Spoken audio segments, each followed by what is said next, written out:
Shalom teman-teman MDCYouth semuanya, aku percaya Tuhan hadir di tengah-tengah kita. Yuk kita siapin hati dan pikiran kita mau fokus bawa penyembahan yang terbaik buat Tuhan. Yuk kita sama-sama menyembah Tuhan.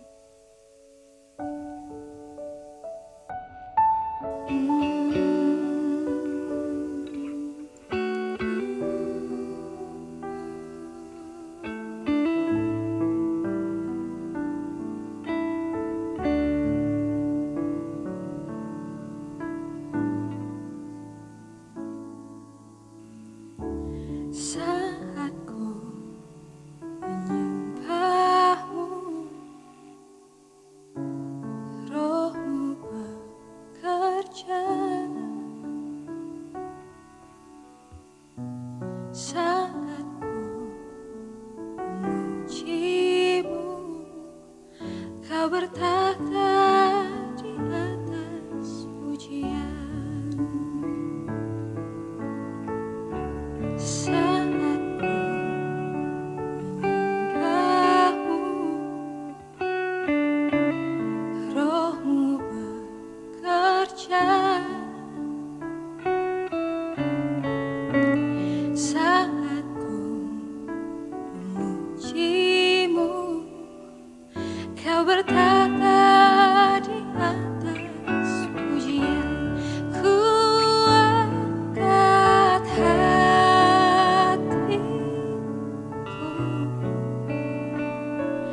ku pandang kekudusan-Mu.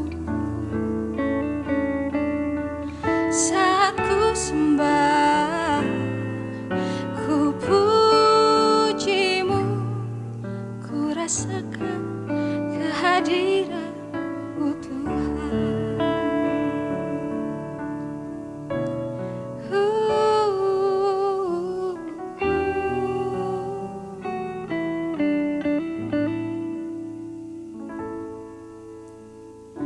Saat ku menyembah-Mu,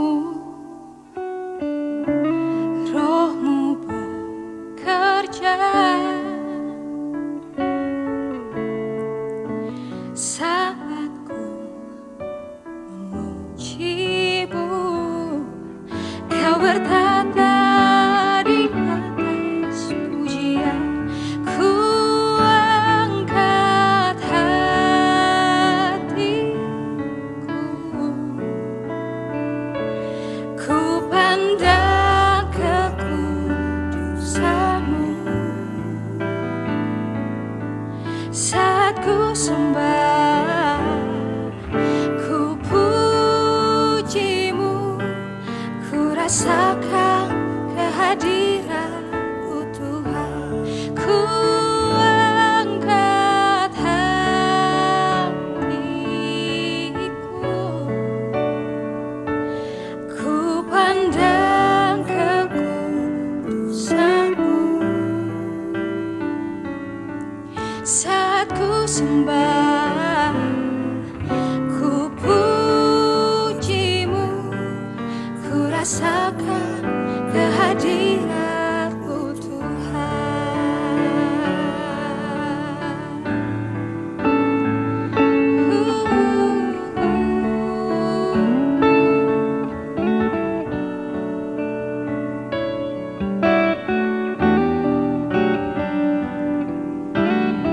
Kau bertahta di atas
rasakan kehadiran-Mu Tuhan.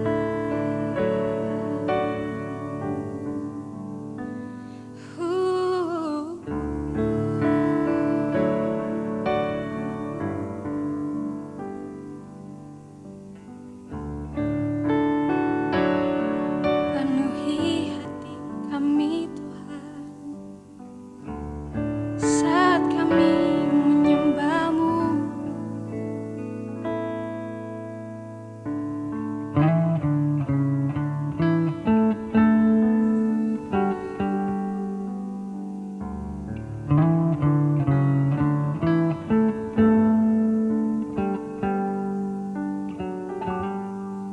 Penuhi hatiku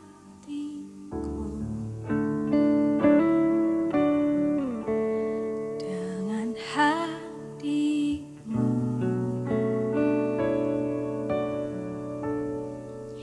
Ku rindu memandang wajah-Mu, oh Tuhan, di dalam kekudusan-Mu. Bawaku dekat dalam hati-Mu.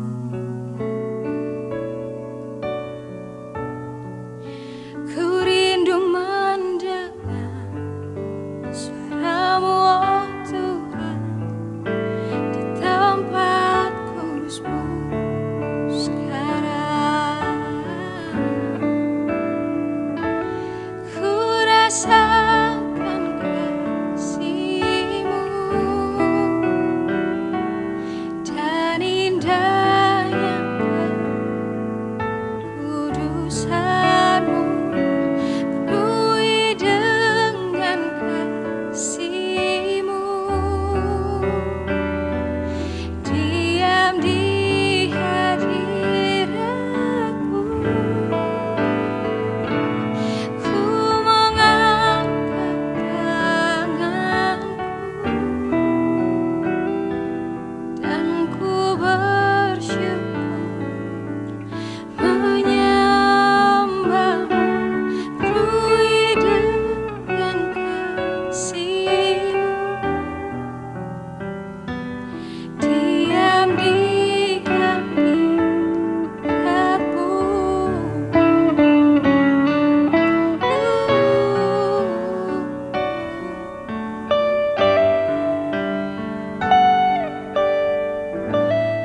Penuhi hatiku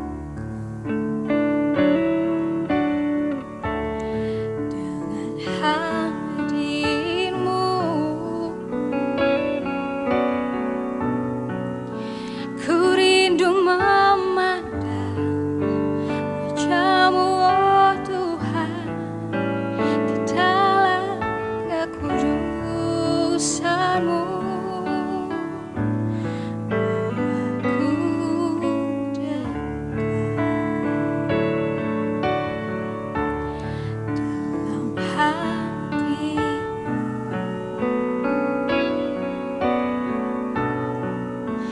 Ku rindu mendengar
Yesusku sayang.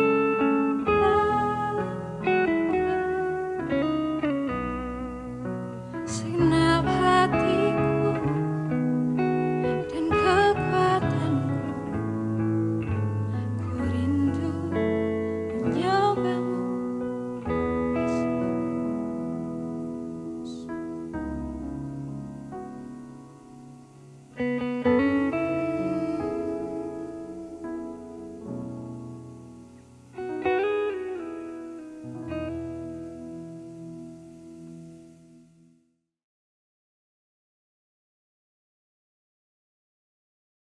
Happy Sunday semuanya.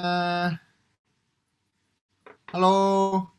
Coba Happy Sunday di chat dong. Coba salam seperti biasa sama teman-temannya. Hi guys, how are you doing? Hopefully kita bisa sama-sama merasakan hadirat Tuhan ya walaupun kita di rumah. Tapi kita lagi beribadah bersama-sama dan firman Tuhan katanya kalau 2-3 orang yang percaya berkumpul ada hadirat Tuhan di sana.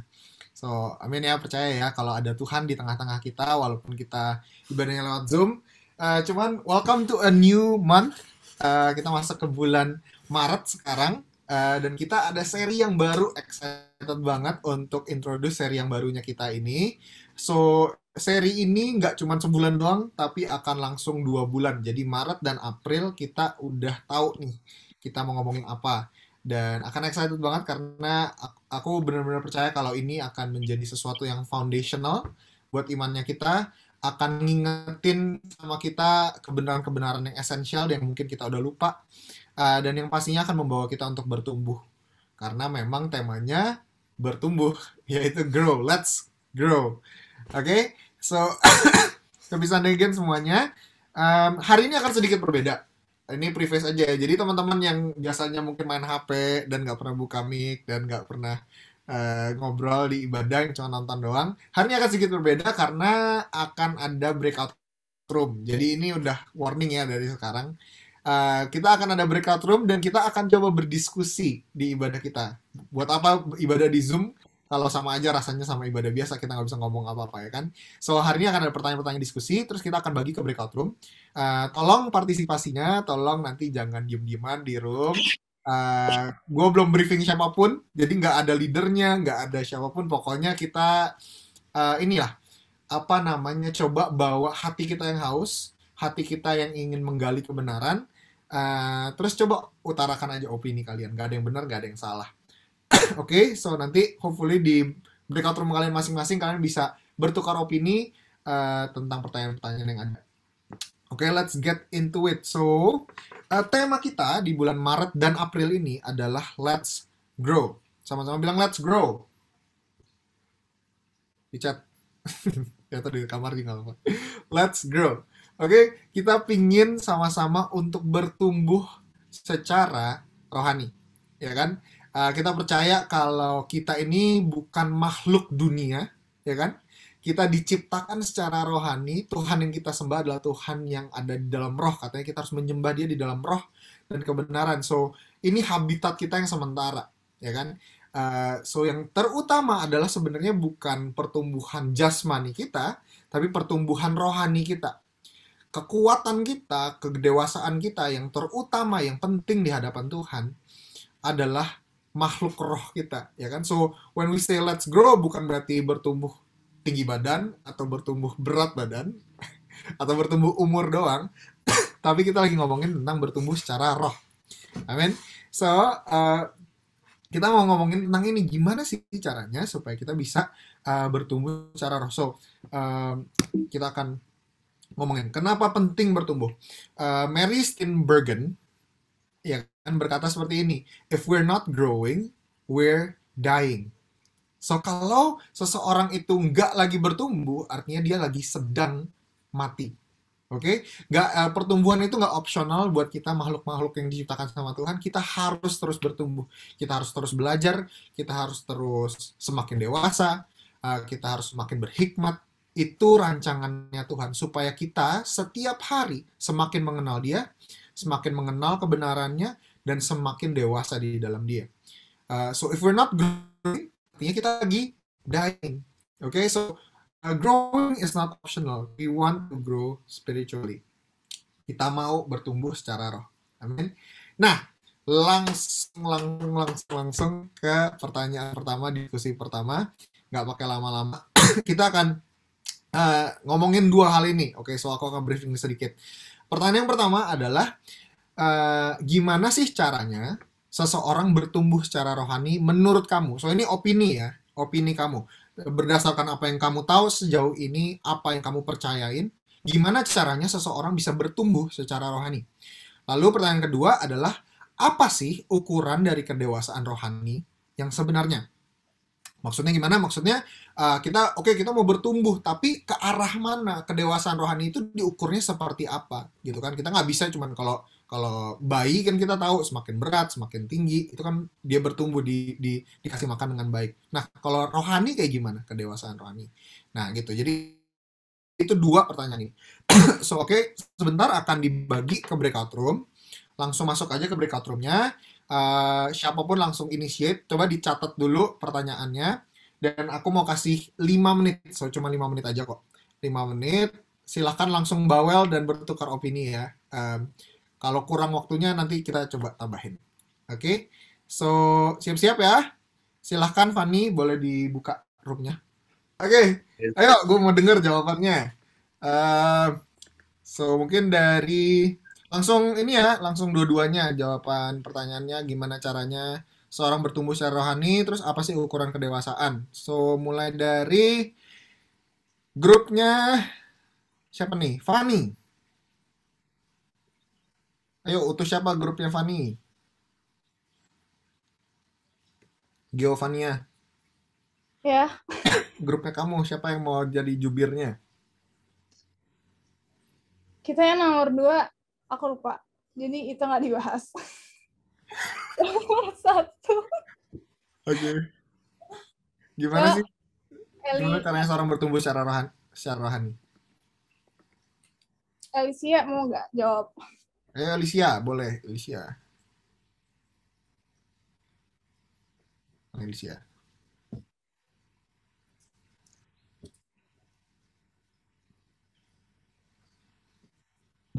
Halo. Kalau menurut aku sih cara kita biar tumbuh itu kita harus mencoba lebih dekat kepada Tuhan, kayak contohnya berdoa gitu, berfirman, baca Alkitab. Oke, berdoa, baca Alkitab, lebih dekat sama Tuhan ya. Mantul. Oke, grup selanjutnya. Grupnya Kuang-Kuang.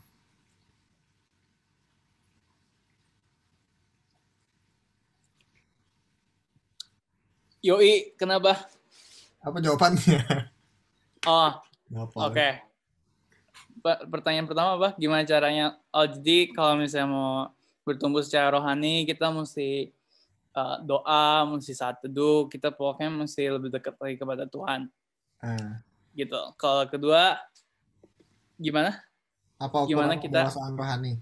Dewasa rohani, kita kalau misalnya lebih keserupa dengan Tuhan, jadi kita bisa kelihatan kalau kita udah dewasa rohani. Serupa dengan Tuhan itu yang sabar, pokoknya karakteristik Tuhan kita udah ada, berarti kita udah dewasa rohani. Wih, mantap. Mantap. Oke. Mungkin nggak semuanya ya, 2 grup lagi deh, biar nggak lama. Grupnya Rudy deh. Yo Intan. Wih, gue suka nih Intan. Halo. Jadi tadi dari hasil diskusi kita, kalau yang tadi nomor 1, untuk pertanyaan nomor 1, caranya bertumbuh itu sebenarnya kayak analoginya kayak sebuah pohon gitu kok. Jadi kalau pohon itu dia mau bertumbuh, dia ada 2 faktor, dari lingkungannya sama dari apa yang dipupuk sama yang disiram. Kalau dari lingkungan berarti kalau kita arahin ke rohani, pertemuan rohani kita, berarti lingkungan kita harus mendukung juga komunitas kita. Kita tuh nggak bisa kayak tumbuh sendirian gitu, harus ada teman-teman yang bantuin kita juga. Kemudian kalau dari sisi disiramnya sama dipupuknya, berarti ya udah jelas dari firman Tuhan, kita harus isi diri kita dengan firman-firman Tuhan.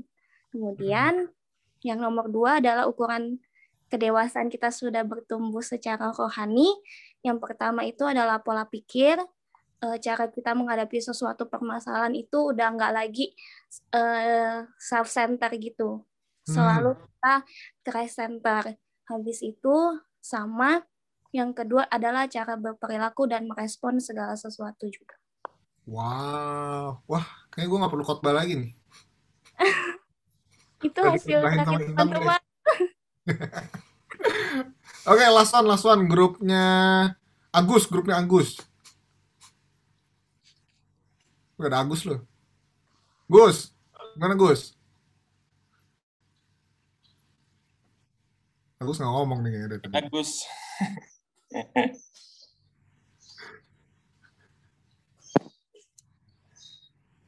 Agus lagi berperang. Gimana Gus?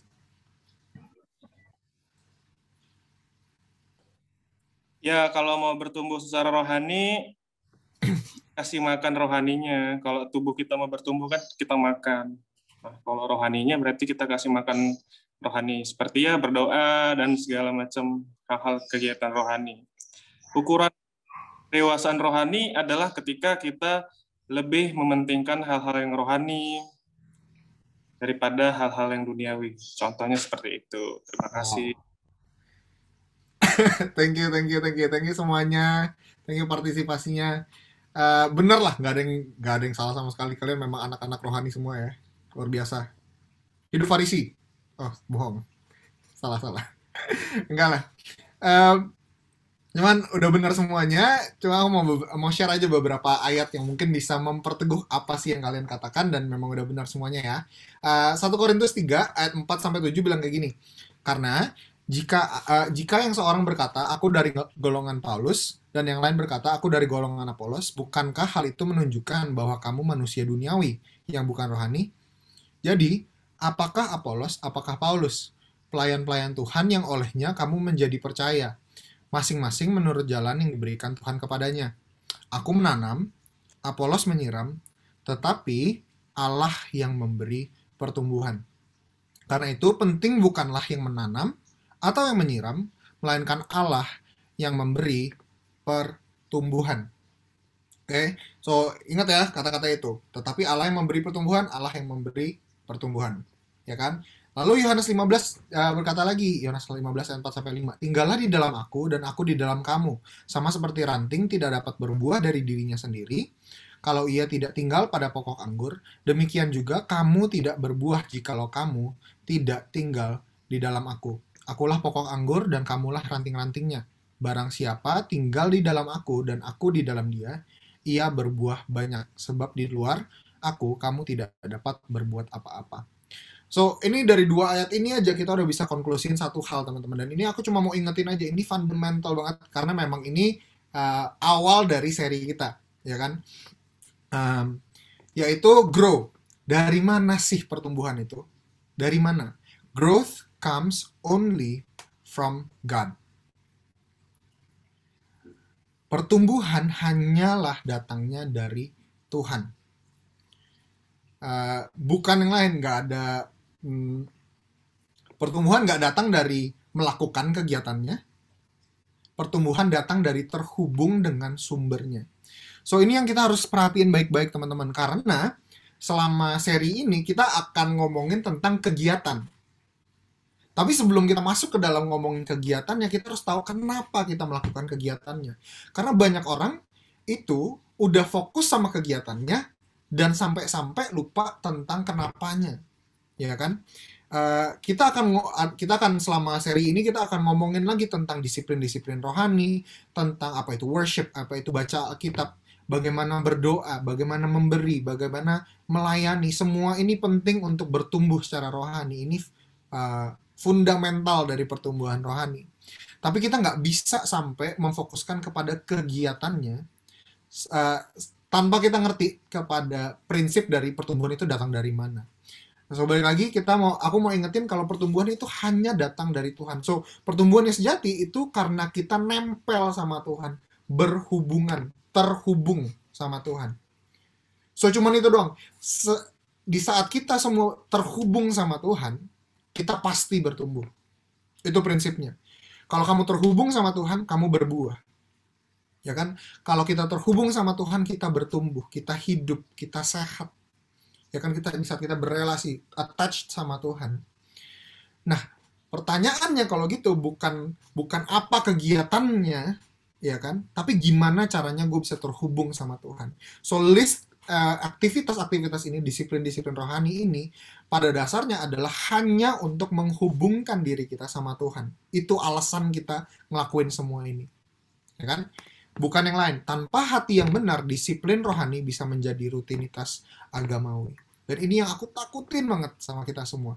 Jangan sampai kita ngelihat apa yang kita bakal obrolin nih ke depan ini kan. Ngomongin tentang worship, ngomongin tentang baca Alkitab, ngomongin tentang berdoa. Menjadi sesuatu yang hanyalah sesuatu yang kita lakukan tanpa tahu kenapa kita melakukannya. Karena sejujurnya buat aku, mendingan lu nggak usah berdoa, nggak usah baca Alkitab, kalau kita nggak ngelakuinnya dengan hati yang benar. Amin. Karena ya buat apa gitu. Jadi kalau kita nggak lakukannya dengan hati yang benar, kita melakukannya hanya untuk melakukannya, atau motivasi kita salah, ujung-ujungnya bukan pertumbuhan rohani yang kita dapatkan. Jangan-jangan kita menjadi jadi orang-orang yang agamawi doang, yang ngelihat diri kita lebih baik dari orang-orang yang tidak melakukan kegiatan-kegiatan tersebut. Bukan itu hatinya. Amin.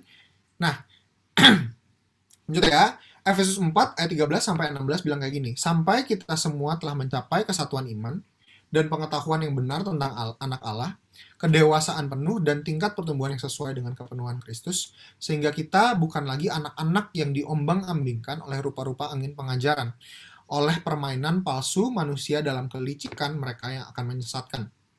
Tetapi dengan teguh berpegang kepada kebenaran di dalam kasih, kita bertumbuh di dalam segala hal ke arah Dia, Kristus, yang adalah kepala. Daripadanya lah seluruh tubuh yang rapi tersusun dan diikat menjadi satu oleh pelayanan semua bagiannya sesuai dengan kadar pekerjaan tiap-tiap anggota, menerima pertumbuhannya dan membangun dirinya dalam kasih. Kita bertumbuh di dalam segala hal ke arah Dia, Kristus, yang adalah kepala. Grow kemana? Tadi kan gimana caranya bertumbuh? Ya kan, sekarang kemana sih? Kepada Dia, menjadi serupa dengan Dia. So, udah bener banget yang kalian ngomongin kan. Ukuran pertumbuhan yang sejati adalah keserupaan dengan Kristus. Amin. Kita sama-sama, gak ada gunanya kita saat teduh, menyembah, berdoa, memberi, melayani, kalau hasil dari itu bukanlah keserupaan sama Dia. Gak ada gunanya sama sekali. Dan aku mau ingetin itu aja, kita masuk ke dalam seri ini, kita harus ingat kalau tujuan yang terutama adalah perubahan. Perubahannya mulai dari hati kita, perubahan hati, perubahan pikiran, dan perubahan perilaku. So, tiga-tiga itu harus berubah. Heart, head, and hand. Kita menjadi serupa sama Dia. Kalau lu berdoa dan lu saat teduh dan lu baca Alkitab, tapi ujung-ujungnya bukan merubah diri lu sendiri, ya kan, gak ada perubahan yang terjadi, lu gak kasih Roh Kudus tempat untuk bisa merubah pikiran kita, merubah hati kita, untuk kasih Dia ruangan untuk merubah pola pikir dan perilaku kita. Buat apa kita ngelakuin itu semua? Kita harus datang setiap hari. Namanya pertumbuhan rohani adalah I wanna be like you. Aku mau menjadi sepertimu, Tuhan. Aku datang hari ini membuka firman, berdoa. Aku mau kenal sama Tuhan. Aku mau tahu gimana caranya aku bisa semakin serupa sama Tuhan. Itu hatinya. Kepada Dia, menjadi seperti Dia. Nah, oke. So, kita udah bahas nih tentang gimana pertumbuhan rohani itu, lalu kemana arah pertumbuhan itu, ya kan? Nah, aku mau diskusi selanjutnya. Kita akan baca Lukas 10 ayat 38 sampai 42. Oke, ini kisah tentang Maria dan Marta. Dan pertanyaan diskusinya adalah ini, apa sih yang bisa kita pelajari dari kisah ini tentang relasi dengan Tuhan? Oke, so apa yang bisa kita pelajari melalui kisah ini tentang berhubungan dengan Tuhan? So di sini ada Maria dan Marta, dia melakukan dua hal yang berbeda dan responnya Tuhan juga berbeda sama mereka berdua. Apa yang kita bisa pelajari tentang keinginannya Tuhan waktu dia mau waktu berrelasi sama berhubungan sama Tuhan. Gitu ya. Itu pertanyaan yang kurang lebih. Oke. Silakan ke breakout room lagi guys. Selamat datang. Iya, belum selesai. Guys, hujan gede banget nih tempat gua. Pada denger gak? Kok gua enggak? Hujan. Gua enggak loh. Hujan Sini gede. terang banget. Kok satu komplek enggak hujan kok? Enggak, di sini enggak hujan kok. Nggak kedengeran kan? Kedengeran nggak? Oke. Langsung. Grupnya siapa nih yang belum? Grupnya Anit. Utus siapa ayo? Kak Josia. Silakan Kak Josia. Kangen gua sama Josia. Yoi, Coba di semua kangen spotlight sama dulu Kak Josia. Hai Kak Josia. Buka kameranya Jos. Aduh, gue nggak ingat terus summary-nya sih tapi Anita. Ya, Silakan Pak Yos. Oke. Tadi itu Lukas sebenarnya kita di akhir justru ada pertanyaan sih tentang yang terakhir banget tuh, Maria telah memilih bagian yang terbaik yang tidak akan diambil daripadanya. Jadi intinya sih itu sih kita lagi bertanya justru, tapi dari kesimpulan kita sih mungkin setiap orang ada bagiannya masing-masing dan juga mereka itu udah memilih bagiannya gitu loh.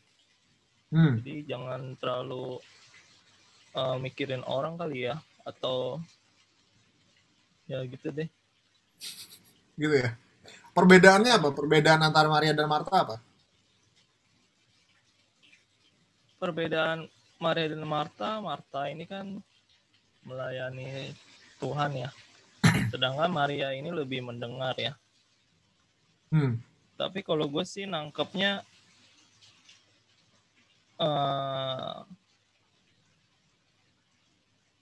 tadi sebenarnya ada dua sudut pandang sih kita, jadi belum ada konklusi sih sebenarnya. Gak apa-apa. Kalau dari gue itu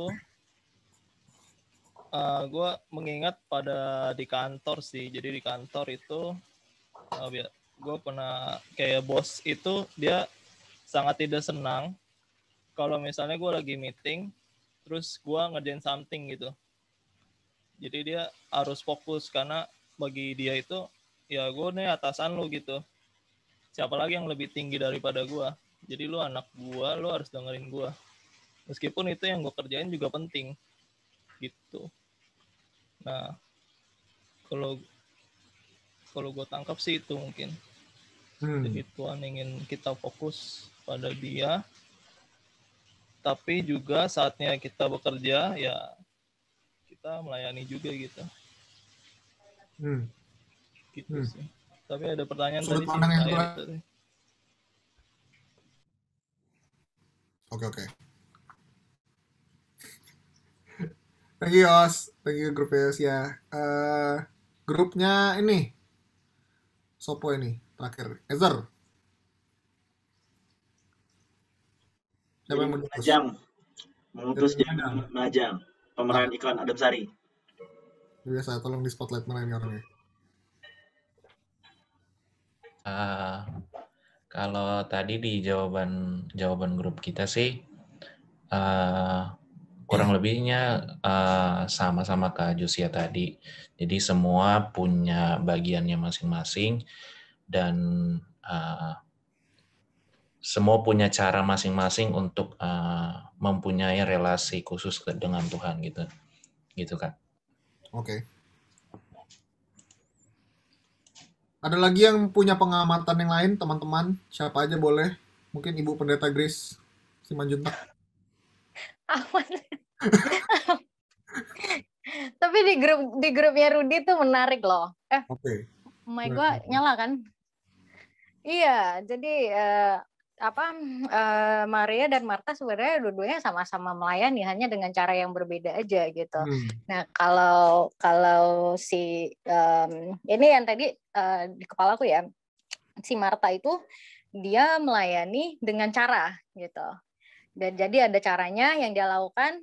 Terus si Maria itu dia lebih milih untuk duduk aja gitu sama Yesus. Sebenarnya dua-duanya kalau dibilang melayani, dua-duanya melayani aja.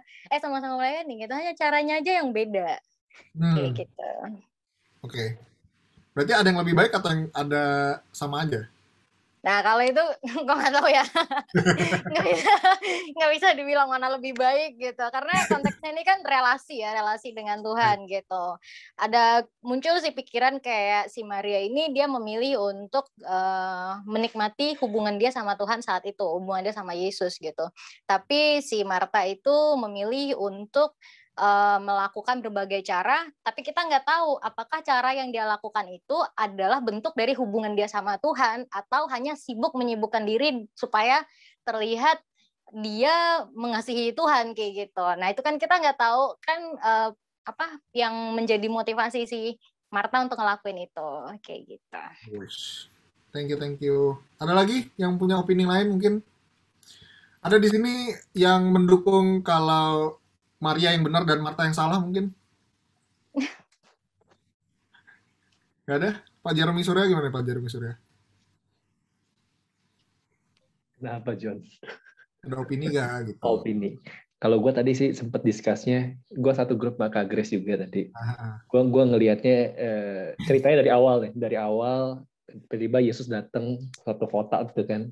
Tiba-tiba diundang, antara diundang atau dia yang datang ke rumah itu nggak diceritain, nggak di-mention secara detail. Tapi yang gue lihat Marta ini tahu kalau Yesus ini orang penting, ada orang powerful lah gitu ya, orang kuat. Nah di situ gue ngelihat tuh sebenarnya si Marta ini nggak salah, karena dia lihat ada orang penting, dia mau coba dengan hospitality dia, gue ngasih yang terbaik cara gini-gini, tapi dengan sudut pandang dia, cara yang terbaik tuh seperti itu. Tapi Maria tuh enggak. Tadi kalau Kak Grace bener bilang, gue setuju banget itu caranya beda. Hospitality pun harus ada yang nemenin juga ya kan. Lu nggak mungkin kalau orang datang ke rumah lu orang ditinggalin aja sendiri, tiba-tiba tuh aneh juga. Harus ada orang yang nemenin juga. Cara yang berbeda. Cuman yang gue tangkap kenapa seolah-olah Maria itu lebih Tuhan lebih suka gitu ya dibanding si Marta itu karena menurut gue kalau kita dianalogikan hidup kita itu kalau si Marta itu seolah-olah kita berusaha untuk memberikan segala sesuatu yang terbaik dengan versi kita. Sementara Tuhan itu ternyata nggak pengen seperti itu. Dia pengennya tuh yang punya hubungannya personal, yang supaya tahu Tuhan maunya kayak gimana. Yang lebih spend time bareng. Gitu. Kadang itu gue lihat dari spend time kita juga sih. Dilihat si Maria itu lebih mau spend time, lebih dengerin mau seperti apa. Wow. Gitu yang gue tangkap sih. Mantap. Oke, siapa di sini yang familiar sama love language? Nah, coba gue tanya. Berdasarkan cerita itu, Maria love language-nya apa? Terus Marta love language-nya apa? Jelas lah, Maria quality time. Marta act of service. Act of service. Berarti kita bisa konklusiin kalau quality time lebih bagus dari act of service. Bisa nggak? Enggak ya? Bukan itu intinya ya. Cuman ada perbedaan itu, kita harus amatin ya. Kalau ada fundamental difference-nya adalah at the end of the day, dua-duanya ingin yang terbaik buat Tuhan, tapi yang satu itu acts of service, satu itu quality time. Nah, somehow kita nggak bisa argue juga kalau dengan cara Yesus respon di ayat terakhir itu, kalau dia lebih appreciate quality time-nya dengan Maria. Gitu. Dan ada argumennya, maksudnya kita harus ngelihat juga ini kenapa gue bawa sampai ke sini, tapi ngomongin tentang spiritual growth yang tadi gitu kan. Terkadang kita sibuk banget untuk bisa mikirin mindset kita adalah seperti hambanya Tuhan, budaknya Tuhan, pekerjanya Tuhan, ya kan? Kita sibuk sekali kan hal-hal untuk Tuhan. Sampai-sampai kita lupa kalau hatinya Tuhan di end of the day adalah untuk berelasi. Dan namanya membangun relasi, rumusnya itu selalu sama aja. Semua relasi, semua rumusnya sama. Yaitu time dan action. Itu kan? Ada waktu yang harus diluangkan, quality time, dan juga ada actionnya di dalamnya. Jadi maksudnya berhubungan sama Tuhan itu sama, gitu kan? Sama membangun hubungan sama orang yang lain. Tapi kalau ditanya yang mana yang lebih penting, aku rasa ada waktunya aja, gitu kan. Kalau kita amatin, ini Tuhan lagi berkunjung, a special moment ada di rumahnya mereka.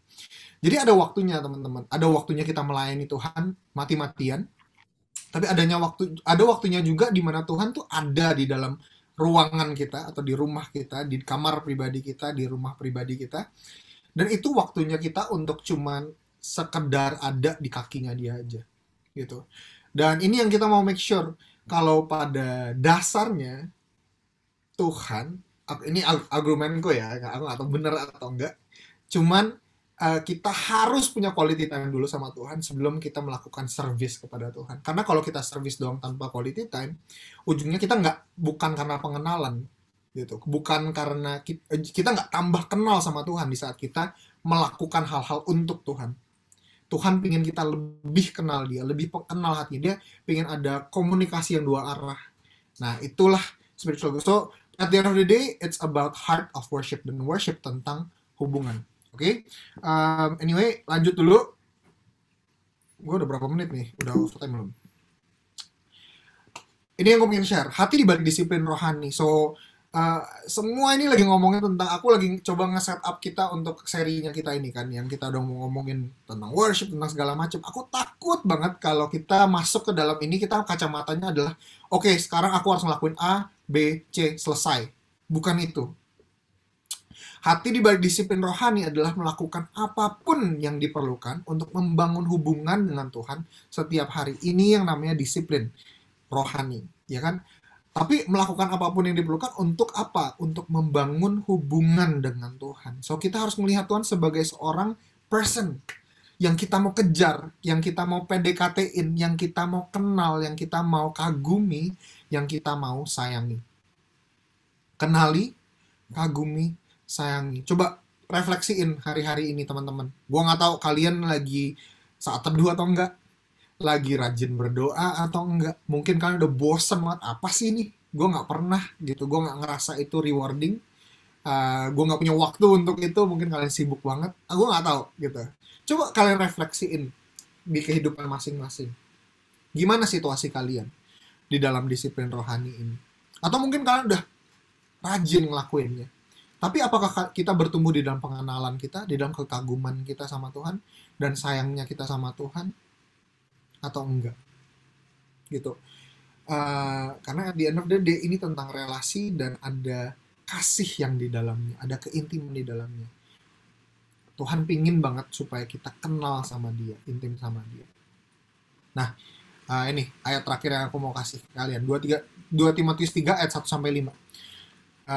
Agak ngeri. Ketahuilah bahwa pada hari-hari terakhir akan datang masa yang sukar. Manusia akan mencintai dirinya sendiri. Siapa di sini yang mencintai dirinya sendiri? Dan menjadi hamba uang. Mereka akan membual dan menyombongkan diri, suka mengkhianat, tidak berpikir panjang, berlagak tahu, lebih menuruti hawa nafsu daripada menuruti Allah. I don't know about you, tapi ini agak kayak kaca buat gue sendiri. Nah, terus terakhir dia bilang kayak gini, secara lahiriah mereka menjalankan ibadah mereka. Secara lahiriah mereka menjalankan ibadah mereka. Tetapi pada hakikatnya mereka memungkiri kekuatannya. Jauhilah mereka itu. Teman-teman, kita bisa menjalankan ibadah kita tanpa merasakan kuasanya. Tahu gak, perjumpaan dengan Tuhan itu harusnya merubahkan pribadi. Tahu gak, perjumpaan dengan Tuhan, relasi dengan Tuhan itu gak mungkin gak ada hasilnya. Nah, pertanyaannya, apakah kita menjalankan ibadah kita tanpa merasakan kuasanya, tanpa merasakan kasihnya setiap hari, tanpa merasakan hadiratnya? Itu menyedihkan sekali. Jangan sampai kita masuk ke dalam lubang itu. Kita mau menjalankan ibadah kita dan merasakan kuasanya. Amin. Nah, gimana caranya? Don't do it because you have to, do it because you want to. Ini disiplin rohani. Tuhan gak pernah pingin kita melakukan hal-hal hanya karena kita harus, kita wajib. Dia mau kita melakukannya karena kita ingin melakukannya. Oke? So this is the heart of worship. Ini namanya heart of worship. Kita masuk ke dalam disiplin rohani ini, semua yang kita akan lakukan itu karena kasih. 1 Yohanes 4 ayat 9 bilang ini, kita mengasihi karena Allah lebih dahulu mengasihi kita. Ini kekuatan kita. Here's the good news. Mungkin kalian nggak suka saat ini, nggak ada keinginan sama sekali untuk cari Tuhan. Nggak ada keinginan sama sekali untuk bertumbuh di dalam Tuhan. Nggak ada keinginan yang datang dari dalam untuk baca Alkitab, untuk berdoa. Hey, ini anugerahnya Tuhan. Kemampuan dan kekuatan untuk bisa melakukan hal-hal tersebut pun datangnya dari kasih-Nya Tuhan. Kita mengasihi karena Allah lebih dahulu mengasihi kita. We love because He first loved us. Oke? So, ini aku mau tutup. Aku mau challenge teman-teman semua. At the end of the day, ini tentang hubungan sama Tuhan. Oke? Jangan ngelihat apa yang kita akan diskusikan ini sebagai kegiatan yang harus kita lakukan, tapi apakah kamu mau melakukannya? Apakah kamu mau berelasi sama Tuhan, semakin intim sama Tuhan? Karena Tuhan mau intim sama kita. Tuhan mau banget intim sama kita. Dia udah mati untuk kita, dia mengasihi kita. Ini tuh harusnya jadi kekuatan buat kita semua. So, masuk ke dalam seri ini, yuk kita ngelihatnya dengan kacamata yang benar, bahwa kita mau lebih intim lagi sama Tuhan, dan aku percaya kalau kita membuka hati kita untuk ini semua, dan kita ngelakuinnya dengan hati yang benar, kita akan mengalami kuasanya. Kita akan mengalami hadiratnya Tuhan, dan kita akan semakin terkagum, semakin kenal sama Tuhan, dan kita pun akan berubah menjadi serupa sama Tuhan. Amin. So, siap-siap ya. Seri ini akan seru banget. Kita akan ngomongin kupas habis tentang hal-hal yang praktikal. Tapi sebelum kita masukin ke hal yang praktikal, aku mau make sure hati kita benar dulu. Kita sama-sama pengen kenal Tuhan, semakin serupa sama Tuhan. Oke, aku udah overtime. Si Rudy udah ingetin. Yuk, sama-sama kita tutup dalam doa. Ruth, abis ini pengumuman ya? Oke, Zoe. Sip. Yuk kita berdoa. Bapak, kami mengucap syukur Tuhan, karena Engkau begitu ingin Tuhan untuk berhubungan secara intim dengan kami. Ampuni kami Tuhan kalau kami melakukan hal-hal yang agamawi tanpa Tuhan membangun relasi sama Tuhan.